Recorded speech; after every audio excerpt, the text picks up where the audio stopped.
comment tu te stabilises? Je donne un exemple. Tu es dans la voiture, tu conduis, ta conjointe est assise à côté de moi. Mettons, ma femme est assise là. Puis là, il arrive quelque chose dans l'auto. Je donne un coup de roue, je pèse les freins, quelque chose qui passe devant. Elle va mettre une main dans le dash, l'autre main dans la porte. OK? Elle va se bracer solidement. Ah! OK? Elle va se tenir fort pour éviter de se déplacer dans l'habitacle. OK? Ça, elle se stabilise à partir d'une source externe. Mais quand on est dans l'espace, notre stabilisation, il faut que ça vienne de nous autres. On n'a pas la chance de pouvoir faire ça et de pouvoir se stabiliser. Notre stabilisation, il faut qu'elle soit à l'intérieur de nous autres. Il faut qu'on soit capable de se stabiliser nous-mêmes. À chaque fois qu'on s'entraîne et que la stabilisation vient d'une source externe, bien, on diminue notre potentiel à développer nos qualités stabilisatrices à nous. Donc, si vous faites du sport, vous avez intérêt parfois à être soumis à de l'instabilité. Est-ce que votre sport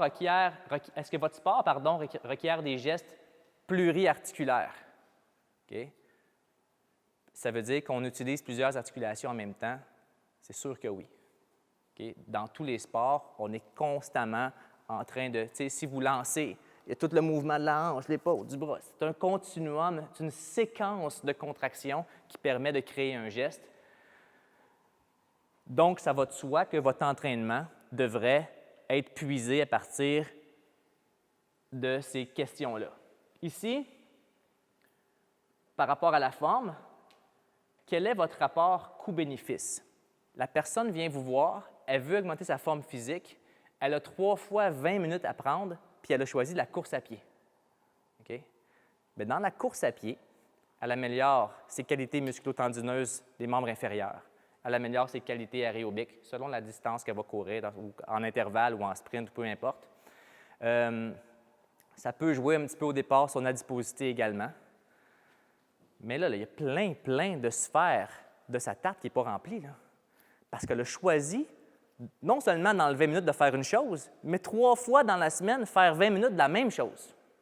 Okay? Donc, le retour sur investissement du temps n'est pas très grand si votre objectif est d'améliorer vos qualités de la forme et vous choisissez de faire un geste dans votre bloc d'entraînement. Le coût-bénéfice, c'est ça, il y a un coût à payer, c'est je mets du temps d'entraînement et il y a un bénéfice à recevoir. Il faut s'assurer d'avoir un retour sur cet investissement-là à tout le temps et ça devrait être une prémisse du développement de vos plans d'entraînement. Puis, comment évaluer votre progression? Alors, tout ça, c'est bien beau, okay? Mais si on veut que ça soit stimulant, il faut savoir marquer la progression de ça.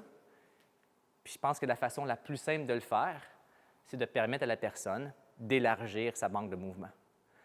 Quand la personne vous rencontre la première fois, il y a plusieurs gestes qu'elle ne peut pas faire parce qu'elle n'a pas l'équilibre, parce qu'elle n'a pas la force, parce qu'elle n'a pas la vitesse, parce qu'elle n'a pas toutes les qualités nécessaires.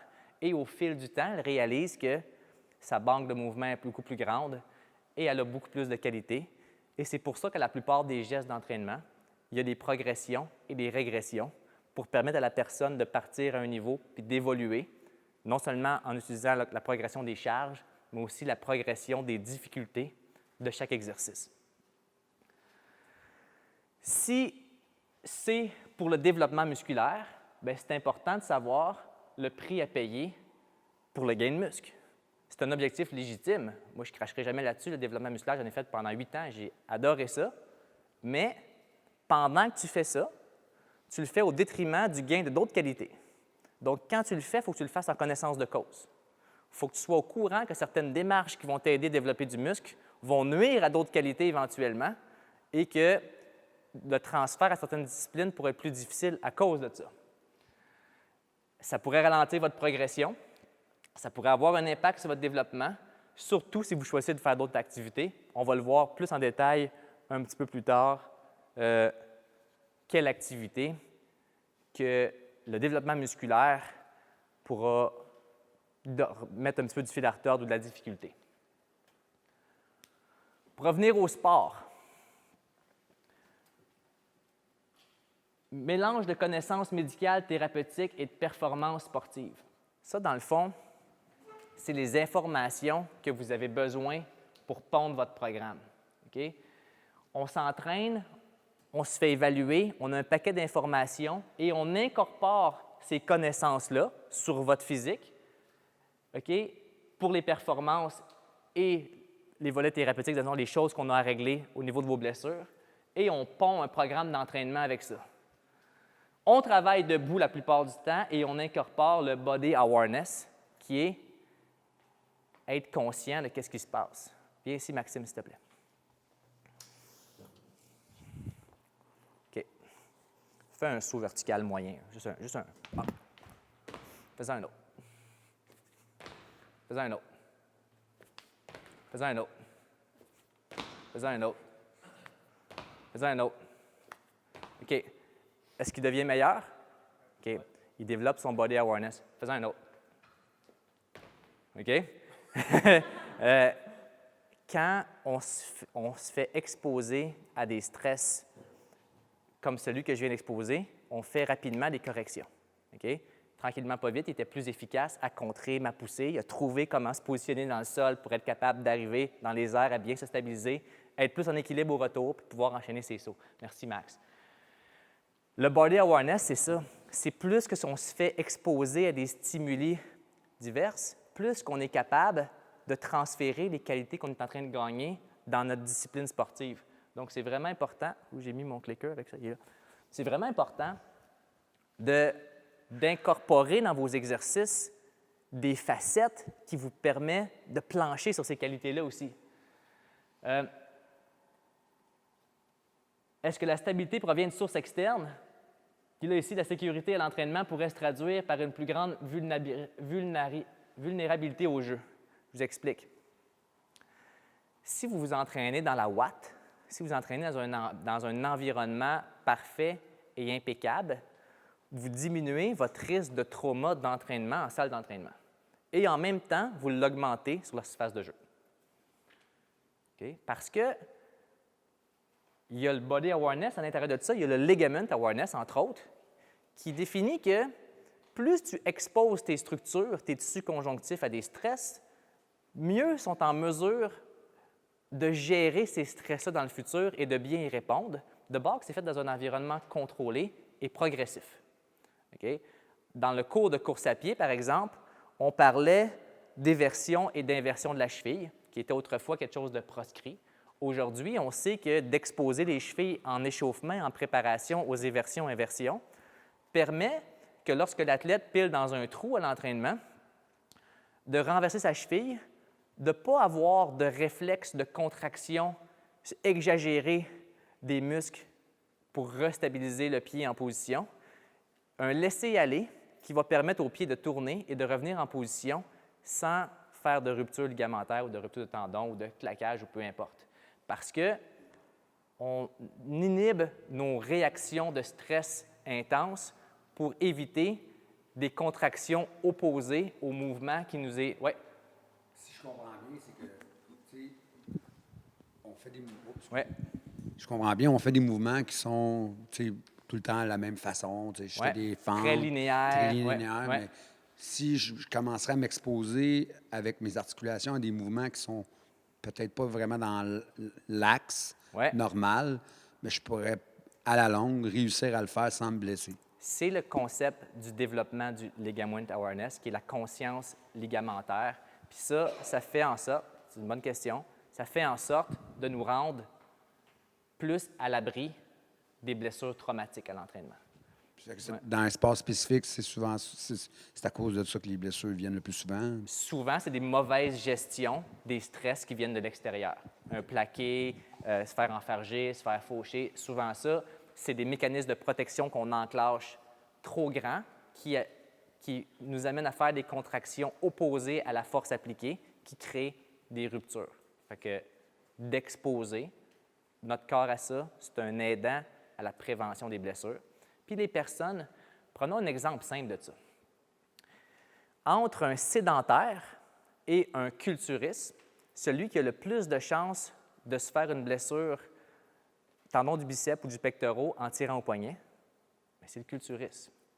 Parce que le culturiste a appris dans sa tâche à inhiber ses mécanismes de protection parce que l'environnement est très, très, très contrôlé. Son recrutement est très, très, très, très grand, okay? Et le geste n'est pas commun pour lui. Donc, avec un très, très gros potentiel de recrutement sur des structures dans un axe inhabituel, celui qui s'entraîne beaucoup est beaucoup plus vulnérable que celui qui a un haut degré de protection. Donc, rapidement, le sédentaire va inhiber sa contraction pour protéger ses articulations, alors que le culturiste est tellement habitué justement à soustraire ces mécanismes de protection que lui va s'exposer beaucoup plus et a beaucoup plus de risques de se blesser. C'est la même raison pourquoi c'est très difficile pour un culturiste, par exemple, de sprinter 30 mètres très, très rapidement. Il se claque les ischios, les quadriceps plus facilement, les mollets aussi plus difficiles, parce qu'on n'est pas habitué à gérer de la vélocité, de la coordination intra- et intermusculaire à haute vitesse. On a des mécanismes de protection qui sont très, très, très ouverts parce qu'on n'est jamais dans un environnement vulnérable et on se blesse plus. Ça répond à ta question? Entraînez-vous des gestes ou des muscles? Bien, ça, je pense que c'est vraiment la prémisse à retenir pour l'entraînement sportif. Quand on fait des plans d'entraînement pour les athlètes, on n'entraîne pas des muscles, on entraîne des mouvements, on entraîne des gestes. On ne dit pas à l'athlète quel muscle il travaille et on ne lui définit pas qu'est-ce qu'il est supposé sentir. On mise l'attention sur exécute le mouvement bien. Ton corps va se soucier de faire ce qu'il faut pour répondre à la demande du geste. Les culturistes s'entraînent beaucoup assis et se reposent debout. Les athlètes s'entraînent debout et se reposent assis. Okay? C'est vraiment le monde du développement musculaire et le monde de l'entraînement athlétique, c'est vraiment très, très, très opposé de ce côté-là. Entraîner des muscles, qu'est-ce que ça fait? C'est que ça désorganise notre synchronisation intermusculaire. Si quelqu'un qui est capable de me dire ici précisément quel muscle on utilise quand on lance une balle le plus fort qu'on peut? Quelqu'un qui est capable de me dire ça? C'est tout le corps. Lancer une balle le plus loin qu'on peut, c'est tout le corps. Ça part des chevilles et ça va jusqu'au bout des doigts, en passant par le tronc, tout ce qui a été impliqué entre les deux. À partir du moment, ben oui, à partir du moment où tu commences à définir les groupes musculaires sollicités, bien là, à ce moment-là, tu es rendu soit dans le développement musculaire spécifique ou dans la réhabilitation spécifique. Mais quand on parle d'entraînement sportif, on entraîne des gestes, on n'entraîne pas des muscles. Oups, pour la forme. Vos besoins sont continus et croissants. Ça veut dire que pour développer de la forme physique, il faut constamment être stimulé par des nouveaux exercices, des choses qui vont nous challenger et qui vont nous permettre de remplir notre tarte qui constitue toutes les qualités de la forme le plus possible. Votre programme devrait être fait dans le but d'optimiser vos gains. Ça veut dire que vous devriez utiliser votre plan d'entraînement, regarder vos qualités et être capable de donner le plus possible sur chacune de ces qualités-là. Si vous regardez votre programme qui n'est pas en mesure de faire ça, de répondre à l'optimisation de chacune des pointes, il n'est pas complet. Pourriez-vous faire mieux en moins de temps? Parce qu'il y a du monde qui s'imagine que j'appelle ça les King of Training, ou ceux qui portent les badges d'honneur d'être celui qui travaille le plus fort. L'important, c'est le résultat. Ce n'est pas l'entraînement. Okay? Si tu es capable de faire bien en 15 minutes, pourquoi tu fais 45? Si tu es capable de faire bien en 45, pourquoi tu fais 90 minutes? L'important, c'est le output. Est-ce qu'on est en train d'améliorer ça? Puis le meilleur volume, c'est le minimum qui est suffisant pour s'améliorer. En donnant le minimum qui est suffisant pour s'améliorer, bien, premièrement, la personne elle a le temps de faire plein d'autres choses. Elle s'améliore, puis quand elle ne s'améliorera plus, tu as encore plein d'outils qui touchent entre autres au volume d'entraînement que tu pourras utiliser pour continuer à progresser. Si tu pars avec un volume maximal, bien, à ce moment-là, il ne te reste plus l'outil volume pour jouer avec et tu es contraint à utiliser tes outils qui sont plus en lien avec les choix d'exercice, qui est un petit peu plus difficile. Question pour Mathieu, avec le micro, s'il vous plaît. Ici. Ouais.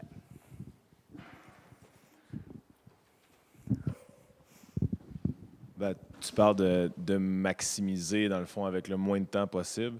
Mais je pense que la tangente maintenant dans l'entraînement fonctionnel ou le CrossFit, c'est tout le temps d'en faire plus. Tu sais, comme moi, la clientèle, souvent, veulent plus que ce qu'on fait dans l'heure de cours.